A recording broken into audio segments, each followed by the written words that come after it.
인사드리겠습니다. 안녕하세요. 함께 기도하시겠습니다. 우리를 사랑하시는 하나님 아버지 감사합니다.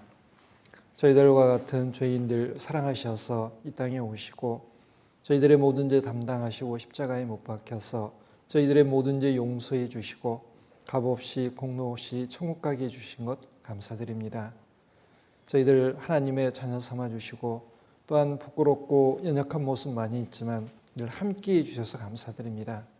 또한 저희들을 통해서 하나님의 역사를 나타내 주심도 더욱 감사드립니다.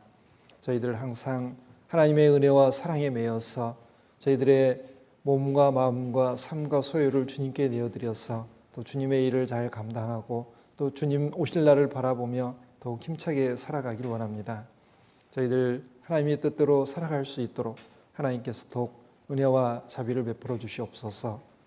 오늘 주일을 맞이해서 또 공과를 듣게 되었습니다. 저희들에게 마땅히 필요한 말씀과 교훈 허락해 주시고 저희들이 교사로서 어떠한 마음과 태도로 이 봉사를 해야 될지 잘 깨닫게 하시며 저희들이 아이들에게 무엇을 공급해야 될지 또 어떻게 행해야 될지를 잘 알게 도와주시옵소서. 또한 교사의 직분을 감당하고 또 이 세상 살아가는데 여러 가지 어려움이 있습니다. 또 하나님의 자녀로서 이 세상에서 확실히 구별되어서 하나님의 자녀답게 살아감으로 또 하나님의 영광을 드러내게 하시고 또 교사로서 충성되이 봉사함으로 또 하나님께 더욱더 기쁨과 영광이 되게 해주시길 부탁드립니다. 오늘 저희들에게 필요한 은혜와 사랑으로 함께해 주셔서 넘치는 주님의 은혜와 사랑으로 아이들을 만나고 또 아이들에게 하나님께서 공급하고자 하시는 은혜와 사랑 그리고 주님의 마음과 뜻을 잘 전할 수 있도록 도와주시옵소서. 또 말씀의 시종도 오직 주 성령님께만 의지하고 맡깁니다. 언제나 저희들을 사랑해 주시는 예수님 이름으로 기도드렸습니다. 아멘. 네, 마태복음 24장 찾겠습니다.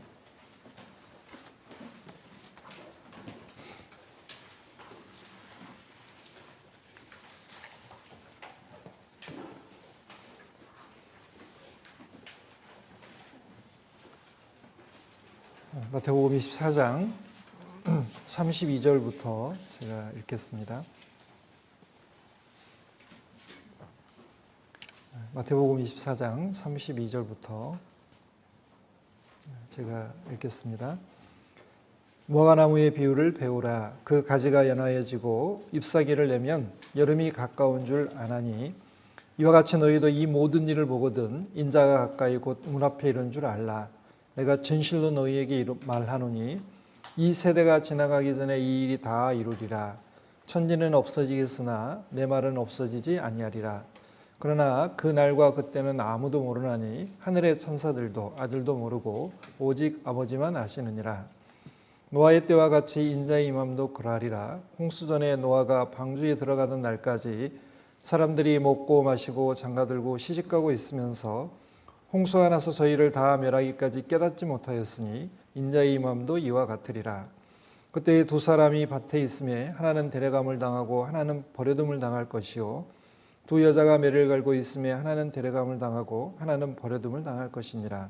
그러므로 깨어 있으라. 어느 날에 너희 주가 임할는지 너희가 알지 못함이니라. 너희도 아는 바니 만일 집주인이 도적이 어느 경점에 올 줄을 알았다면 깨어 있어 그 집을 뚫지 못하게 하였으리라. 이러므로 너희도 예비하고 있으라. 생각지 않는 때에 인자가 오리라. 충성되고 지혜 있는 종이 되어 주인에게 그 집 사람들을 맡아 때를 따라 양식을 나눠줄 자가 누구뇨.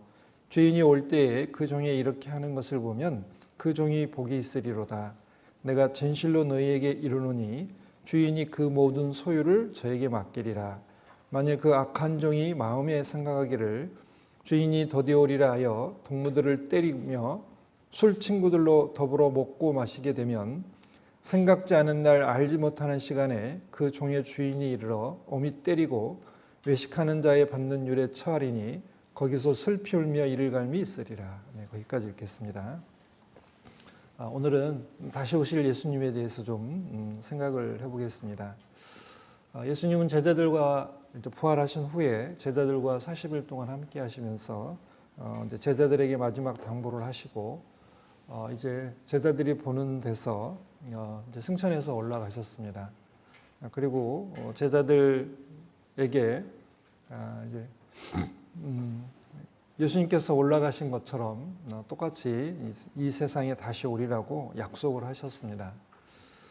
이제 그 약속하신 이후로 지금 거의 이제 2000년 이상이 지났는데 아직까지도 우리를 데리러 오지 않으셨습니다. 우리의 소망은 주님께서 우리를 데리러 오셔서 영원한 천국에서 같이 함께 사랑을 나누며 영원한 안식과 평안에 들어가는 것입니다. 여러 가지 징조를 볼 때 이제 주님의 재림날은 가까웠고 그리고 아마 우리가 생각하는 것 이상으로 이제 가까웠을지도 모르겠습니다. 코로나를 겪으면서 우리는 마지막 시대에 그 온역이라는 질병이 우리들에게 어떤 영향을 미칠지 몸소 경험을 했고 이보다 만약에 좀 더 심해진다면 요한계시록이나 또 마태복음 24장, 누가복음 21장에서 말한 것처럼 그런 말세의 징조가 확실하게 이루어지겠구나라는 생각을 다들 하셨으리라고 생각합니다. 그래서 오늘 다시 오실 예수님을 우리들이 어떻게 준비해야 될지 좀 몇 가지 좀 생각을 해보겠습니다. 32절 제가 읽겠습니다. 무화과나무의 비유를 배우라. 그 가지가 연하여지고 잎사귀를 내면 여름이 가까운 줄 아나니 이와 같이 너희도 이 모든 일을 보거든 인자가 가까이 곧 문 앞에 이른 줄 알라. 자, 이스라엘은 1948년 5월 14일 날 독립을 했습니다. 지금 약 이제 80년이 되어 가는데 이제 성경에서 예언한 대로 이스라엘은 아주 강국이 되었고 전 세계를 호령하는 나라가 되었습니다. 이제 무화과 나무가 이제 싹이 났고 이제 아주 무성해졌습니다. 주님께서 말한 무화과 나무의 비유를 배우라. 그 가지가 연하여지고 잎사귀를 내면 여름이 가까운 줄 안다. 이제 주님의 곧 문 앞에 이른 줄 알라. 가까이 계시다는 걸 말씀하고 있습니다. 그리고 34절에 보면 내가 진실로 너희에게 이르노니 이 세대가 지나가기 전에 이 일이 다 이루리라 그랬습니다. 이제 성경에서 좀 어려운 구절 중에 하나인데요. 이제 제가 주석을 찾아보니까 이제 이런 좀 해석이 있더라고요. 이제 여기 보면 이 일이 다 이루리라 그랬는데, 근데 이 일이 뭘까? 마태복음 24장 이제 3절부터 앞 내용이 전부 다를 포함하는데, 이제 문제는 이 당대에 이제 이 세대라는 것은 이 당대인데 이 당대에 이 모든 징조가 이루어지지는 않았습니다. 그래서 이게 좀 어려운 구절 중에 하나인데 주석에 찾아보니까 이 일이 예루살렘 멸망과 그리고 멸망에 관계된 예언이 이제 다 이루어졌다라고 합니다. 자, 그러면 이제 이 일이 뭔지를 좀 알아보기 위해서 이제 3절 보겠습니다. 1절부터 읽어야 되겠네요. 1절부터 제가 읽겠습니다. 예수께서 성전에서 나와서 가실 때에 제자들이 성전 건물들을 가리켜 보이려고 나아오니 대답하여 가라사대 너희가 이 모든 것을 보지 못하느냐 내가 진실로 너희에게 이르노니 돌 하나도 돌 위에 남지 않고 다 무너뜨리우리라. 여기에서 이 모든 것이 이제 원어로는 타오타라는 표현을 썼답니다. 그러니까 영어로 말하면 this나 that 아니면 더에 해당하는데 이제 정관사나 지시대명사에 해당합니다. 자, 그래서 여기 이 모든 것은 예루살렘 성전이 이제 무너지는 것을 말하고 있습니다. 자, 3절. 예수께서 감람산 위에 앉으셨을 때에 제자들이 종용이 와서 가로되 우리에게 이르소서 어느 때에 이런 일이 있겠사오며 또 주의 임하심과 세상 끝에는 무슨 징조가 있사오리까. 저기에 어느 때에 이런 일이 앞에 똑같이 타오타라는 단어가 쓰였고요. 성전 건물이 무너지는 걸 말하고 있고 주의 임하심은 이제 원어로는 파루시아고 세상 끝은 이제 쉰텔리아 레이아라고 해서 이제 다른 단어를 썼습니다. 그래서 여기 이제 이런 일이라는, 그리고 그 34절에 보면 이 일이 다 이루리라 할 때는 이제 성전이 무너지는 그 일을 이제 지시대명사로 이렇게 받고 있습니다. 그리고 이제 이 일이 다 이루리라 그랬는데, 이제 이 세대가 예수님 당시 그 당대의 사람들, 그래서 이제 한 세대를 약 40년으로 잡으니까 예수님이 돌아가신 게 이제 30년 내지는 33년이니까 70년 내지는 73년 안에 이 성전이 무너지는 이 일이 있어야 되는데, 우리가 아시는 것처럼 AD 70년에 그 로마 타이터스 장군이 예루살렘을 침공을 해서 예루살렘 성과 성전을 다 무너뜨렸습니다. 그리고 이제 기념으로 서쪽 벽, 성전의 서쪽 벽을 남겨놨는데 그게 지금의 통곡의 벽입니다.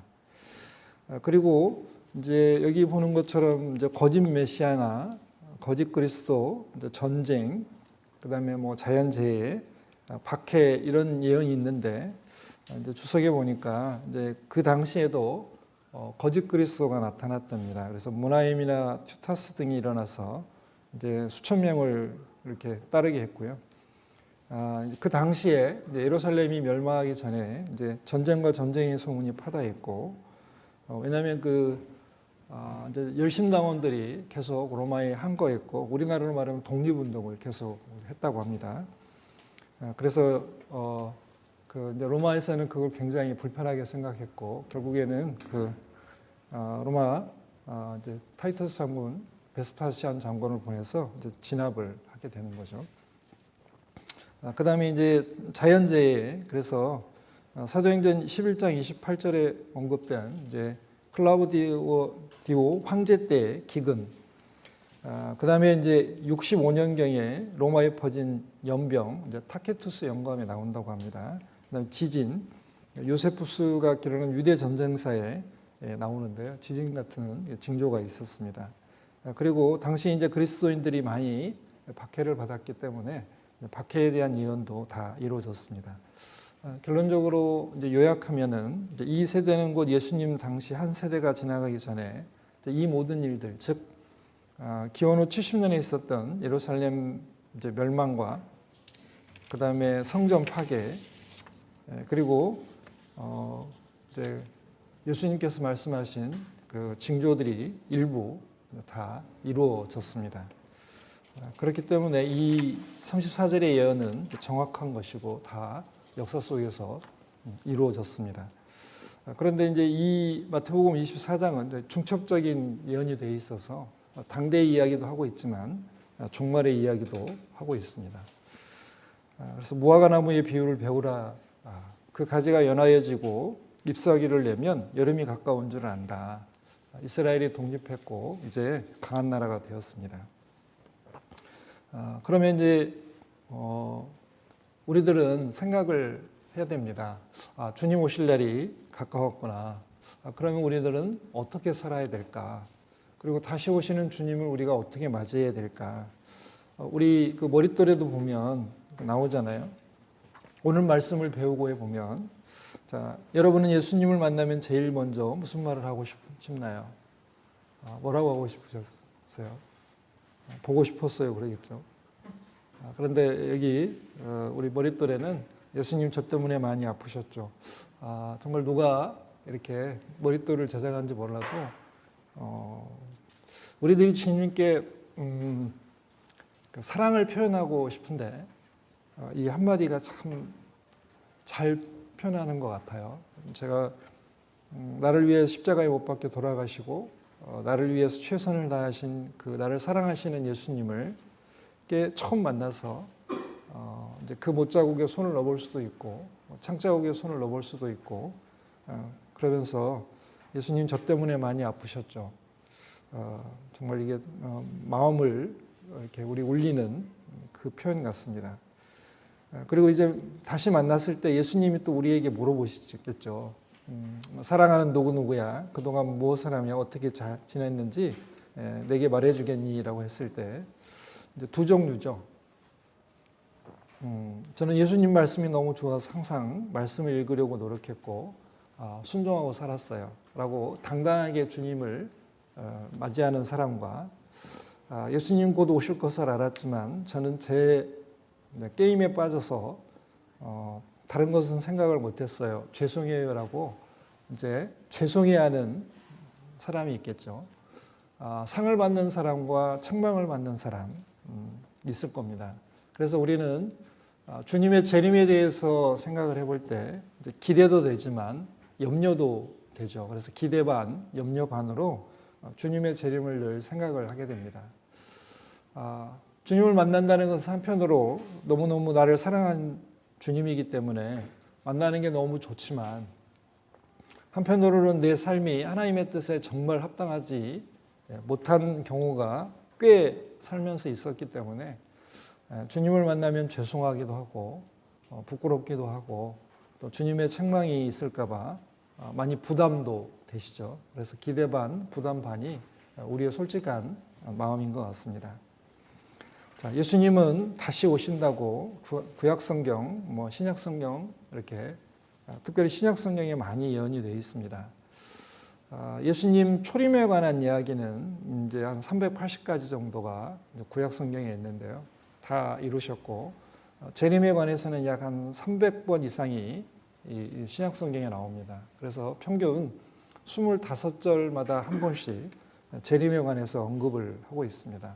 그만큼 예수님의 재림은 중요하고 그리스도인들의 삶에 어떻게 보면 가장 핵심으로 중요하게 생각해야 될 부분이죠. 예수님은 이제 다시 오신다는 그 약속을 많이 하셨습니다. 몇 군데 좀 찾아보겠습니다. 마태복음 16장. 예수님께서 직접 이제 약속을 하셨습니다. 16장 28절.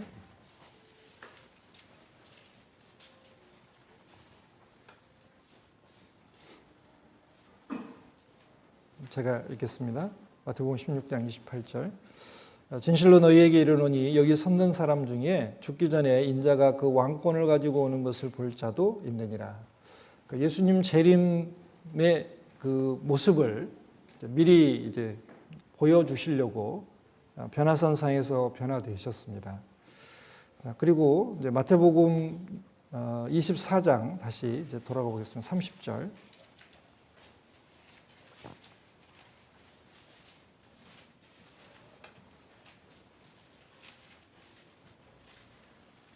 마태복음 24장 30절.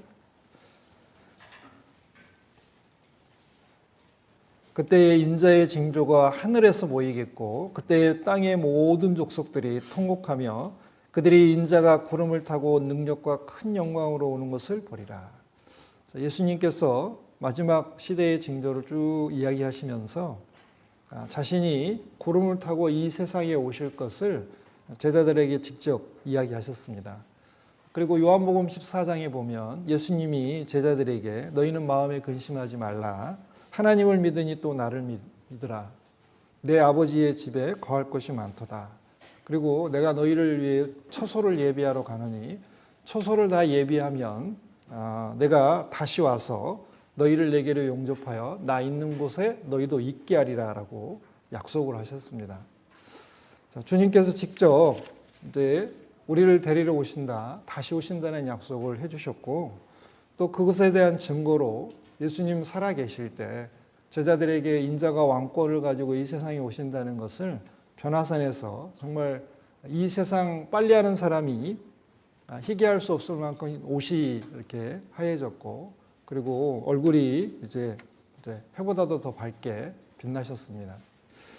자, 예수님은 약속하신 대로 우리를 데리러 오실 겁니다.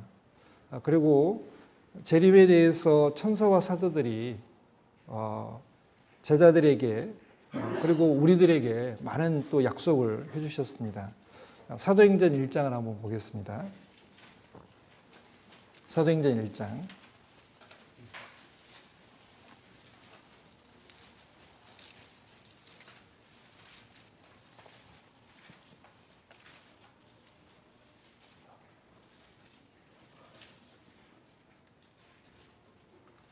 9절부터 제가 읽겠습니다. 사도행전 1장 9절.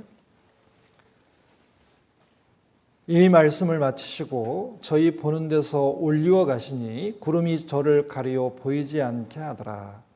올라가실 때의 제자들이 자세히 하늘을 쳐다보고 있는데 흰 옷 입은 두 사람이 저희 곁에 서서 가로되 갈릴리 사람들아 어찌하여 서서 하늘을 쳐다보느냐. 너희 가운데서 하늘로 올리우신 이 예수는 하늘로 가심을 본 그대로 오시리라 하였느니라.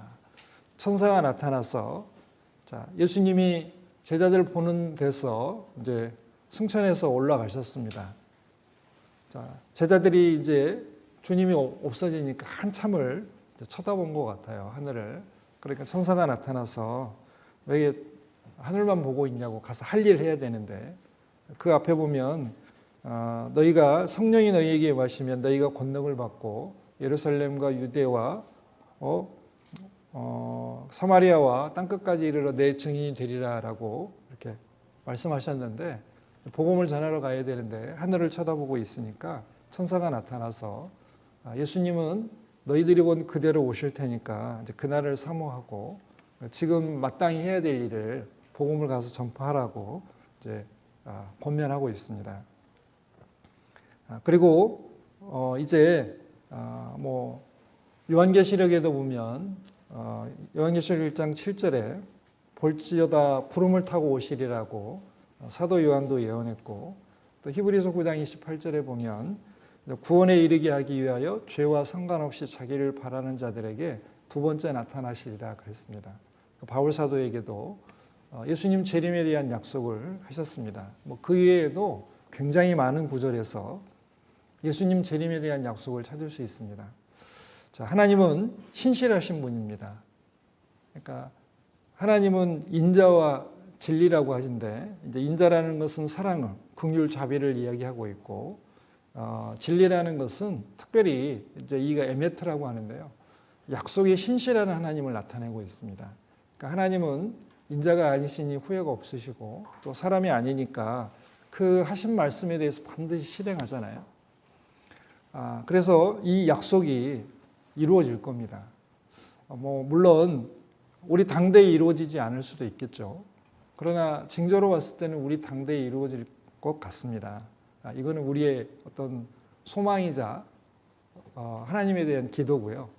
그렇지 않을지라도 하나님께서 왜 지금 안 오시냐? 누군가 하나님께 기도하고 있기 때문에 그렇습니다. 이 세상을 당장 끝내실 수도 있는데 징조가 다 이루어졌기 때문에. 근데 누군가 하나님 앞에 계속 청원을 하잖아요. 하나님, 저에게 조금만의 시간을 더 주시면 제 사랑하는 가족들 누구누구, 친척들 누구누구, 이웃들 누구누구를 전도하고 싶습니다. 하나님, 인자를 좀 더 하셔서 조금만 시간을 저에게 더 주십시오 라고 누군가 하나님께 계속, 이 지구상의 그리스도인들 중에 누군가 하나님께 계속 사랑하는 사람들을 위해서 청원하고 있기 때문에 주님의 재림이 좀 늦어지는 것 같습니다. 왜? 그 안에 구원받을 사람들이 있으니까. 우리는 약속하신 것을 반드시 지키는 신실하신 하나님을 알고 있기 때문에 주님이 우리를 데리러 오신다는 그 약속 반드시 지키실 겁니다. 그러기 전에 우리가 혹시 먼저 이제 이 세상에서 이제 이렇게 여러 가지 이유로 이제 생을 마감한다면, 마감하는 그 순간이 주님이 나에게 재림하는 순간이고, 그때 나를 사랑하시는 주님을 이제 배울 겁니다. 그래서 우리는 항상 말씀을 들을 때, 이 세상의 종말보다 개인의 종말이 앞설 수 있기 때문에 여러분들은 죽음과 동시에 이 세상의 종말을 준비해야 된다라고 우리는 항상 전도 집회 때 듣습니다. 우리는 항상 언제 주님이 오셔도, 그리고 혹 밤중에 일는지 새벽에 일는지 아니면 아침에 일는지 낮에 일는지 모르지만 언제든지 주님을 맞이해야 될 준비를 하셔야 될 것 같습니다. 그래서 마태복음 24장에는 휴거에 대해서 얘기하고 있습니다. 그러니까 종말의 징조를 이야기하고 한 다음에 바로 이어서 휴거에 대한 말씀을 하고 계십니다. 이제 돌아가 보겠습니다. 마태복음 24장.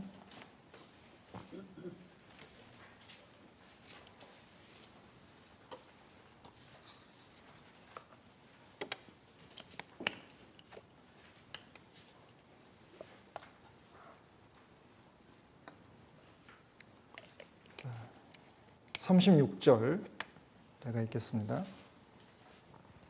자, 그러나 그날과 그때는 아무도 모르나니 하늘의 천사들도 아들도 모르고 오직 아버지만 아시느니라.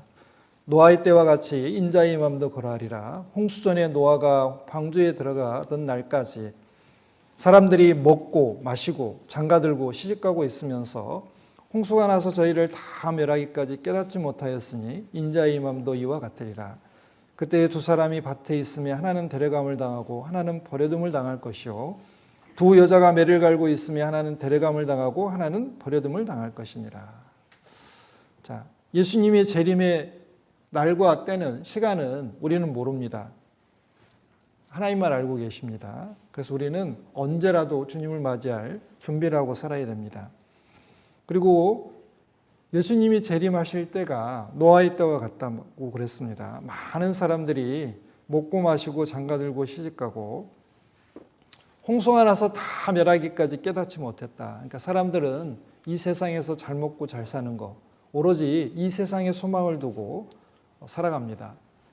이사야 5장에 보면 하나님이 행하심을 생각지 않고 그 손으로 하신 일에 관심이 없다 그랬습니다. 그러니까 이 세상 사람들은 하나님과 하나님의 일에 대해서, 하나님의 계획에 대해서 전혀 자신의 삶에 생각지 않고 또 관심도 두지 않고 오로지 먹고 마시고, 이제 이사야 5장에 보면 거기에 막 연회를 베풀고 포도주를 갖추고 비파와 수금을 갖추고, 그러니까 먹고 즐기는 일에, 그리고 오로지 잘 먹고 잘 사는 일에 이제 매진하는 걸 볼 수 있습니다. 그래서 지금 시대만큼 사람들이 물질적으로 풍요해지려고 노력하고 그것에 온통 이렇게 어떻게 보면 소망을 두고 그것을 추구하는 시대가 없었던 것 같아요. 그래서 뭐 모든 영상 매체를 보면 그러잖아요. 이거 가지면 행복해지고 이거 가지면 뭐 멋져 보이고 당신이 존경받고 사랑받을 거라고 모든 광고가 그렇게 돼 있잖아요. 하나님에 대해서, 우리 죽음에 대해서, 인생에 대해서, 죽음 너머의 영원한 세계에 대해서 얘기하는 프로그램은 거의 없습니다. 자, 여기 보는 것처럼 노아의 때와 같이 사람들이 오로지, 그러니까 피그컬처라고 하잖아요. 잘 먹고 잘 사는 게 인생의 전부라면 이렇게 돼지하고 다를 바가 없잖아요. 오로지 그냥 먹고 마시고 그리고 뭔가를 가지고 누리는 데만 온통 관심이 있습니다. 그러나 구원받은 그리스도인들은 하나님이 행하신 그리고 그 손으로 하신 일에 대해서 관심을 가지고 특별히 죽음에 대해서, 죽음 넘어 영원한 세계에 대해서, 그리고 그 영원한 세계에 천국 가는 방법에 대해서 정말 우리가 먼저 깨달았으니까, 그리고 그걸 전하기 위해서 우리는 노력하고 삽니다. 그래서 한 영혼이라도 더. 구원받은 그리스도인은 그러잖아요. 내가 가진 소유와 삶을 포기하더라도 영혼을 얻기 위해서 최선을 다하는 사람들, 그게 그리스도인들입니다. 왜? 영혼을 남기는 것이 하나님 보시기에 제일 기쁜 일이고, 한 영혼을 구하는 것은 세상을 구하는 것이라고 유대인 속담에 그렇게 돼 있어요. 그러니까 한 영혼을 위해서 우리는 최선을 다하고 그 한 영혼을 구원하는 일을 삶의 목표로 삼고 그리고 인생을 살아갑니다. 정말 영원한 세계에서 큰 상을 받는 게 그 일이고, 그리고 그 하나님의 은혜에 보답하기 위해서 우리가 조그마한 일들을 하잖아요. 평범한 삶에서, 각자의 삶에서 맡겨진 일들, 그 다음에 교회 안에서 맡겨진 일들 충성되이 해나갑니다.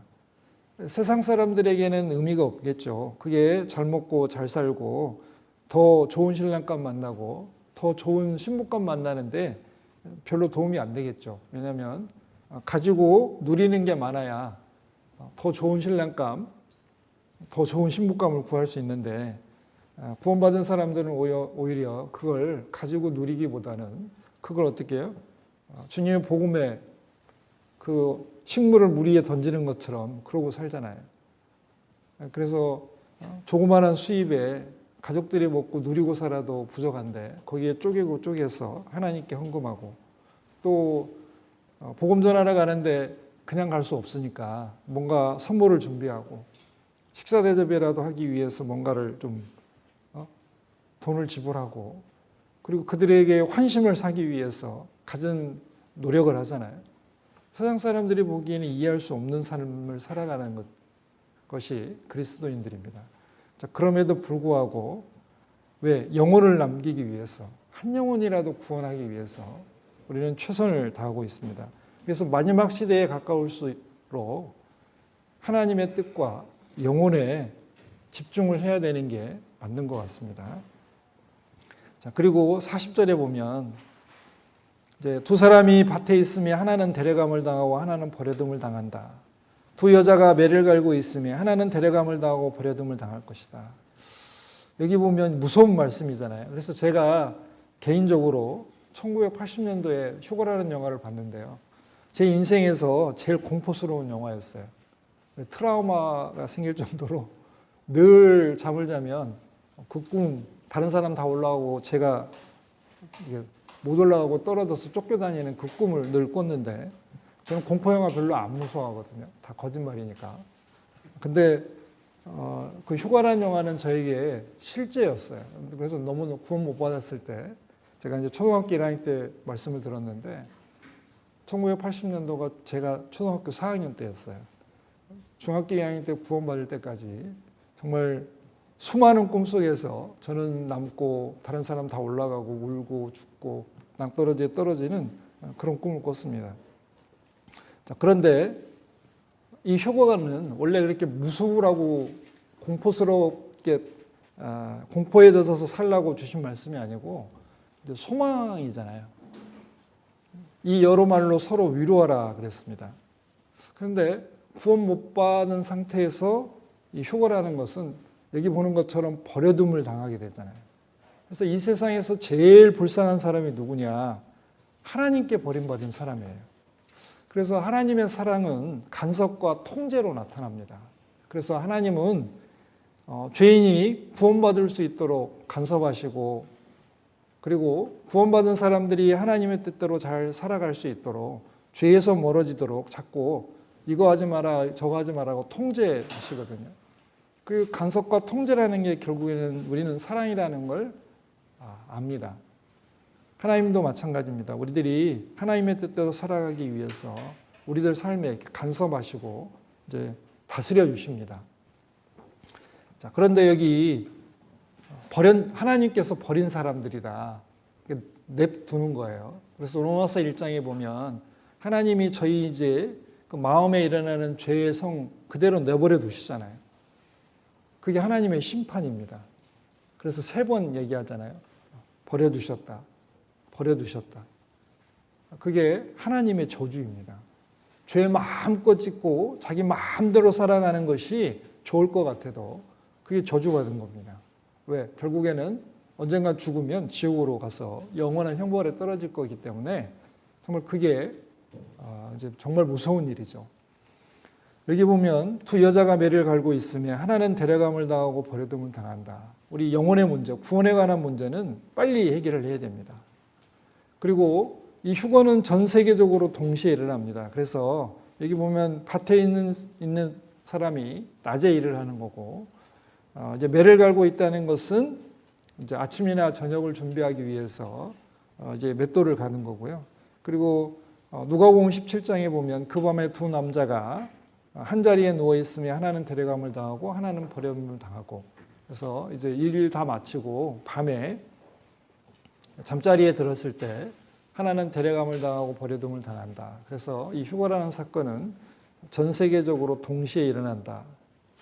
그리고 이제 고린도전서 15장에 보면은 이제 마지막 나팔에 순식간에 호련이 다 변화할 거다. 이제 갑작스럽고 그리고 이게 보라 내가 너희에게 비밀을 말하노니 그랬습니다. 이제 구약 시대에는 알려지지 않은 내용이 신약 시대에 바울 사도를 통해서 우리들에게 계시됐습니다. 이 휴거 사건이 있을 거라는 것이 하나님의 심중에 있는 것이 우리들에게 알려주신 겁니다. 데살로니가전서 4장도 한번 찾아보겠습니다. 데살로니가전서 4장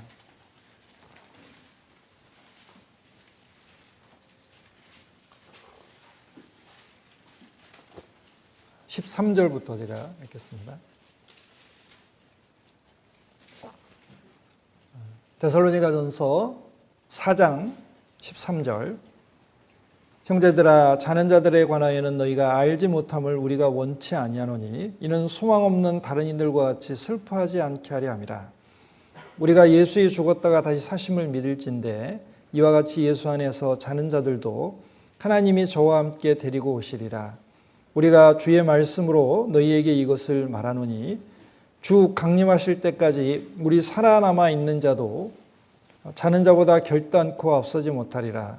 주께서 호령과 천사장의 소리와 하나님의 나팔로 친히 하늘로조차 강림하시리니 그리스도 안에서 죽은 자들이 먼저 일어나고 그 후에 우리 살아남은 자도 저희와 함께 구름 속으로 끌어올려 공중에서 주를 영접하게 하시리니 그리하여 우리가 항상 주와 함께 있으리라. 그러므로 이 여러 말로 서로 위로하라. 자, 이제 데살로니가 성도들에게 자는 자들, 구원받고 죽은 이제 그리스도인들에 대해서 이제 이야기합니다. 그래서 너무 슬퍼하지 말라고. 잠시 후에 이제 천국에서 만날 테니까. 자, 그런데 이제 우리 부활, 그러니까 휴거라는 게 있고, 이 휴거에 보면 이제 자는 자들이 먼저 신령한 몸으로 변화되고, 그 육체가 없겠지만 그 육체까지 다 살려서 신령한 몸으로 변화시켜 주시고, 그 다음에 살아남아 있는 자들은 어떻게 공중으로 끌어올려서 호련히 변화하리라. 이게 이제 우리의 소망이잖아요. 그래서 여기 이제 이 부활, 이제 성경 전체적으로 보면 부활이 이제 여러 번 있습니다.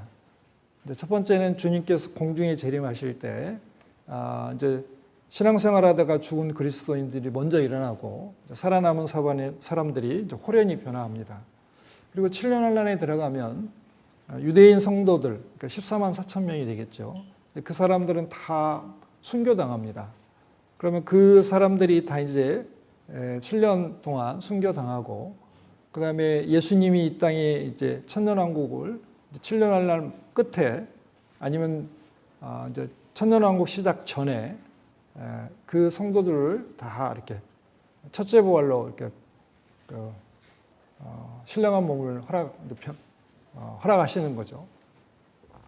자, 그리고 이제 둘째 부활, 이제 구원받지 못하고 죽어 있는 사람들이 이제 음부에 있다가 영원한 심판 전에 다 살리심을 받아서 이제 심판의 부활로 다 부활되어서 이제 하나님 앞에 심판을 받게 되죠. 그래서 심판을 받은 영혼들은 그 부활된 몸과 그 영혼이 함께 이제 지옥에 들어가게 됩니다. 그게 이제 우리의 부활인데, 우리는 마지막 나팔에 순식간에 호련히 다 주님처럼 신령한 몸으로, 고린도전서 15장에 보면 거기에 보면 썩지 않고 아름답고 강하고 그 다음에 그 영원한 신령한 몸으로 우리가 변화될 겁니다. 하나님께서는 정말 아름다움, 진선미를 만드신 분이기 때문에 우리의 몸도 정말 아름답게 변화시켜 주실 겁니다. 자, 그래서 이제 부활에 대해서 보면은 우리 이제 씨를 심으면 하나님께서 그 알갱이에게 형체를 주시는 것처럼 우리들도 다 이제 그렇게 변화될 겁니다. 제가 이제 며칠 전에 자료를 보니까 이렇게 애벌레가 꼬치 틀고 들어가서 그 나비가 되거나 뭐 이렇게 그 나방이 되잖아요. 근데 그게 이제 어떻게 되는지 잘 궁금해하지 않으셨죠. 근데 이게 애벌레로 태어날 때 그 유충의 세포하고 성충의 세포를 다 가지고 태어난답니다. 그래서 좀 이제 기괴한데 꼬치를 틀고 들어가면 얘가 이렇게 뭐가 죽고 이렇게 뭐가 이렇게 변화되어서 예를 들면 날개가 되는 게 아니고 일단 다 녹아가지고 스프처럼 된대요. 그 상태, 우리 영화 보면 이렇게 녹았다가 다시 뭐 새로운 그 몸으로 나오는 것처럼 이게 그 애벌레가 완전히 꼬치 안에서 다 스프처럼 녹았다가 거기에서 이제 그 유충세포는 다 죽고 성충세포들이 다시 이제 이렇게 나와서 예쁜 나비가 된다고 합니다. 그러니까 태어날 때부터 유충세포와 성충세포를 가지고 태어난 것처럼 구원받은 그리스도인 안에 하나님의 새 생명이 심겨지면, 구원받으면 성령이 들어오시기 때문에 어떻게 해요? 그 성령을 근거로 해서 어떻게 해요? 하나님께서 우리를 변화시킨다고 말씀하셨잖아요. 그래서 이미 자연에 이 부활에 대해서 설명을 하고 있는 겁니다. 그래서 우리 몸이 정말 그 애벌레의 몸하고 나비의 몸하고는 완전히 차원이 틀리잖아요. 땅에서 사는 애벌레와 하늘에 살고 있는 나비하고는 차원도 틀리고 어떻게 보면 행태도 틀리고 이 아름다움도 틀리잖아요. 그런 것처럼 우리의 변화된 몸이 우리도 그렇게 될 겁니다. 자, 그런데 이제 이게 우리의 소망이잖아요. 예수님이 이제 우리를 데리러 오실 때 전 세계적으로 갑작스럽게 많은 그리스도인들이 올라가서 신령한 몸으로 변화되어서 이제 구원받은 그리스도인들은 7년간 주님과 혼인잔치를 하게 되고 이 세상에서는 어떻게 해요? 전무후무한 그런 대재앙이 있게 되겠죠. 그리고 심판의 부활을 보면 하나님께서 에덴 동산에서 이렇게 그 뱀을 저주했을 때 원래는 뱀이 아름다웠을 것 같은데 이제 지금은 징그러운 모습으로 변했잖아요. 그래서 이 세상에 있는 사람들, 구원받지 못한 사람들의 변화된 모습이 아마 그렇게 징그럽지 않을까라는 생각을 개인적으로 이제 참빛을 통해서 해봅니다. 참빛에 나오거든요. 부활에 대해서. 자, 그러면 이제 주님께서 이제 재림을 하시는데 이 재림은 정말 갑작스러울 텐데 하나님께서 이 재림을 지체하지 않을 거라고 말씀을 하셨습니다.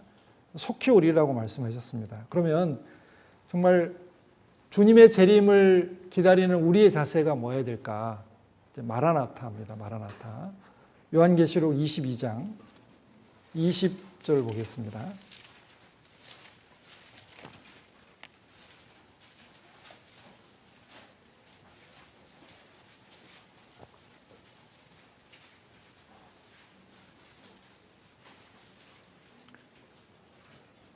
요한계시록 22장 20절 제가 읽겠습니다. 이것들을 증거하신 이가 가라사대 내가 진실로 속히 오리라 하시거늘 아멘 주 예수여 오시옵소서.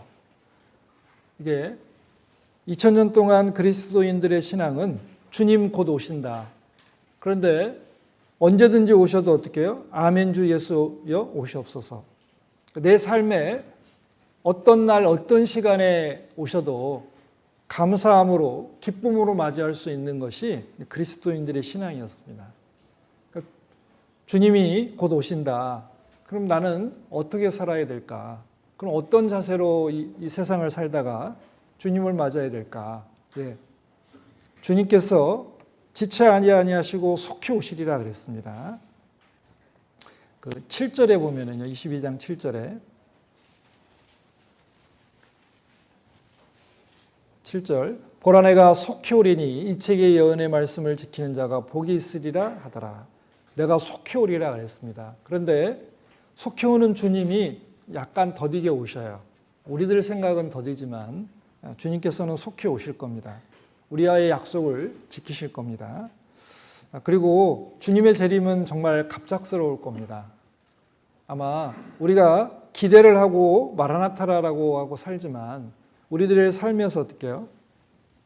깨어있지 못할 때가 많이 있잖아요. 그래서 성경은 주님이 오실 때 주의 날이 도적같이 이른다라고 여러 번 표현하셨습니다. 그 말은 모든 것을 아시는 하나님께서 그리스도인들이 깨어있지 못할 거라는 거 잘 아셨습니다. 요한계시록 16장 15절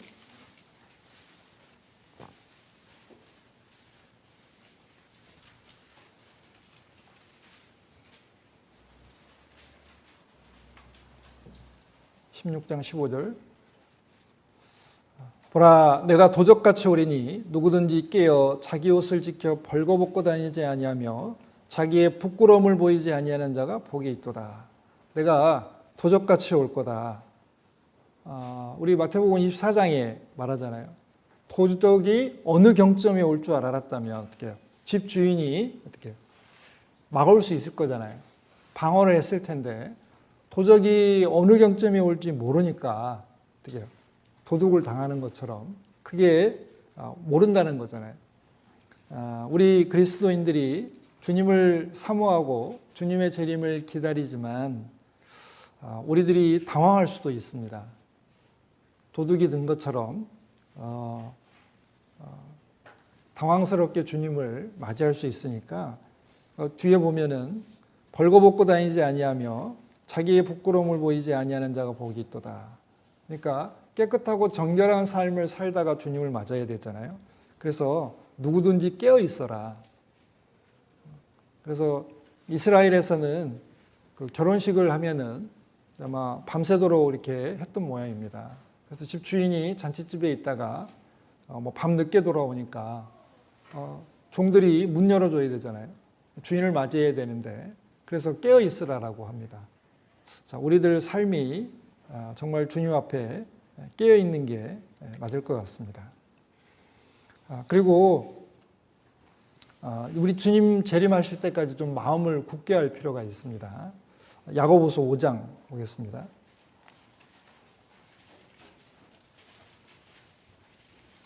야고보서 5장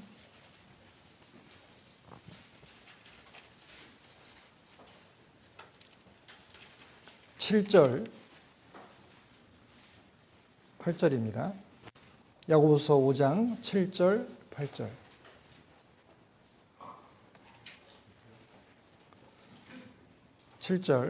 그러므로 형제들아 주의 강림하시기까지 길이 참으라. 보라 농부가 땅에서 나는 귀한 열매를 바라고 길이 참아 이른 비와 늦은 비를 기다리나니 너희도 길이 참고 마음을 굳게 하라. 주의 강림이 가까우니라. 자, 예수님 오실 날이 가까웠습니다. 그럼 우리 어떻게 해야 되냐? 농부가 이렇게 씨를 심고 그 씨가 잘 자라서 곡식이 되기 때까지 오래 참고 기다리잖아요. 열매를 바라고 기다리는 것처럼 주님의 재림을 어떻게 오래 참고 마음을 굳게 하고 그리고 할 일을 제대로 성실하게 하면서 깨어 있으면서 어떻게 기다리라고요. 자, 주님의 재림하실 때까지 우리가 인내해야 됩니다. 그러니까 우리들 생각에서 더디 온다고 마태복음 24장의 종처럼 주인이 더디 오라고 생각해서 어떻게 해요? 먹고 마시고 다른 어떤 동료들을 때리고 그렇게 합당치 않은 삶을 살면 주인이 왔을 때 책망하시잖아요. 그래서 그 마태복음 24장에 보면 제가 찾아서 읽겠습니다. 어미 때리고 외식하는 자의 받는 율에 처하리니 그랬습니다. 이제 거기서 슬피울며 이를 갈미 있어야 그랬으니까 이건 아마 구원받지 못한 사람들을 염두에 두고 하는 표현이고요. 구원받은 우리들에게도 정말 깨어있지 못하고 마음을 풀어놓고 인내하지 못하고 정말 세상 사람들과 타협해서 세상 사람들처럼 살아가면 우리는 하나님 모시기 악한 종이 되는 거고 그리고 할 일을 하지 않는 거잖아요. 하나님께서 우리들에게 하라고 맡기신 일이 뭐냐면 충성되고 지혜 있는 종이 되라. 그래서 청지기가 되어서 그 사람들에게 때를 따라 양식을 나눠줘라. 할 일을 맡기고 그리고 그 사람들이 잘 지낼 수 있도록 양식을 공급하는 겁니다. 그런데 이 양식은 우리들이 잘 알고 있는 것처럼 교훈을 받으면 구원받게 해서 정말 생명의 양식을 줘야 되고 구원받은 사람들에게는 어떻게 해요? 어떻게 말씀으로 살아가니까 말씀을 좀 공급해야 되잖아요.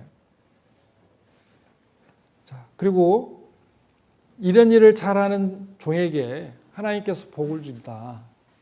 주인이 그 모든 소유를 맡기리라. 정말 칭찬과 영광이 있다라는 것을 이렇게 표현을 했습니다. 자, 우리가 언제 오실지라도 비록 더딜지라도 기다리라고 했습니다. 내 생각에 더디지만 주님은 속히 오시리라 그랬습니다. 그러니까 내 삶에 정말 주님이 속히 오실 수 있도록 준비하고 살아야 되고 내가 어느 순간 주님을 맞이해도 내가 하나님 앞에 당당히 서서 잘했다 칭찬 받아야 되잖아요.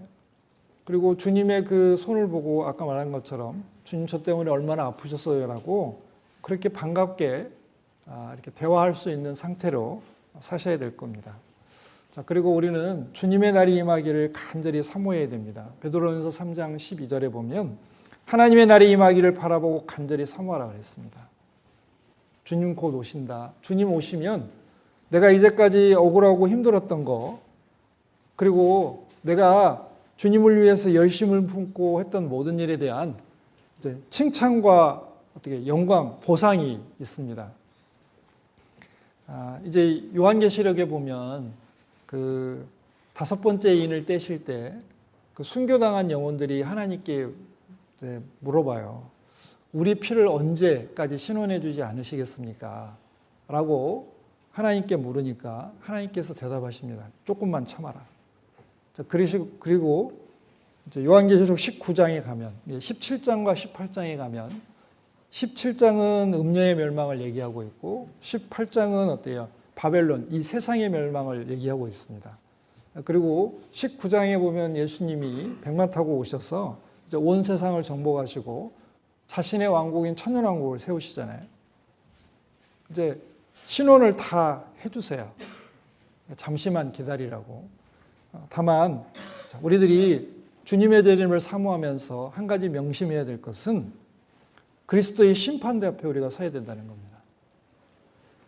우리 고린도 전서 한번 보겠습니다. 고린도 전서 3장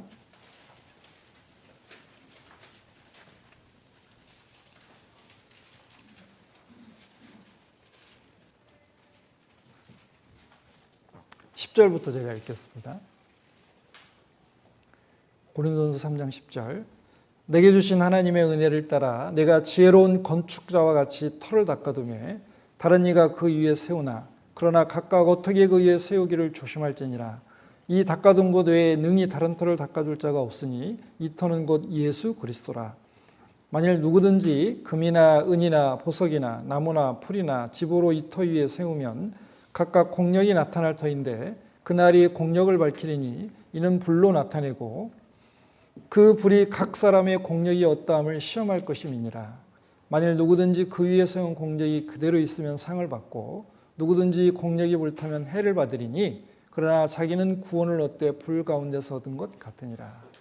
자, 주님을 만나면 우리가 그간의 삶을 주님에게 정산해야 됩니다. 여기 보면 자, 금, 믿음으로 한 것들, 은혜로 했던 거, 보석, 정말 그리스도인답게 살아가기 위해서 귀한 마음으로 했던 모든 것들, 저 심판의 불이 지나가면 이건 시상대입니다. 그러니까 처벌하려고 하는 게 아니고 정말 심판의 불이 지나가면 이런 일들은 다 드러나서 하나님께서 어떻게 상으로 갚아주시고 나무나 풀이나 집, 요거는 불이 지나가면 타버릴 거잖아요. 그러니까 예를 들면 정말 이스라엘 백성들이 광야에서 지낼 때 뭐가 없다고 불평하고 원망하고 그리고 정탐을 시켰는데 하나님 믿음으로 행하지 않고 그 땅에 대해서 악평을 해서 사람들로 하여금 낙심케 했던 것들, 자, 이게 아마 나무나 풀이나 집으로 했던 거, 땅에 있는 것들로 이제 불이 지나가면 없어지는 것들로 이렇게 살아간 겁니다. 그런 것은 다 없어지고 이렇게 믿음으로 한 것이나 은혜로 한 것들, 귀한 마음으로 했던 것만 남을 겁니다. 자, 우리는 그리스도의 심판대, 즉 시상대 앞에 서야 됩니다. 이거 명심해야 됩니다. 그리스도의 심판대에는 각 사람에게 일한 대로 갚아주려고 그랬으니까 일한 대로 상이 돌아갈 거고 그 몸으로 행한 것을 따라 받으려 함이라 그랬기 때문에 내가 육체를 가지고 했던 모든 것들 몸으로 행한 것을 따라 상급을 받습니다. 그리고 그 상급은 영원합니다.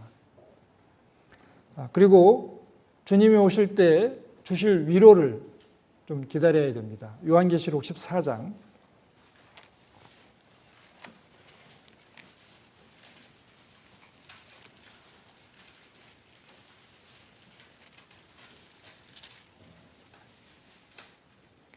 요한계시록 14장 13절입니다.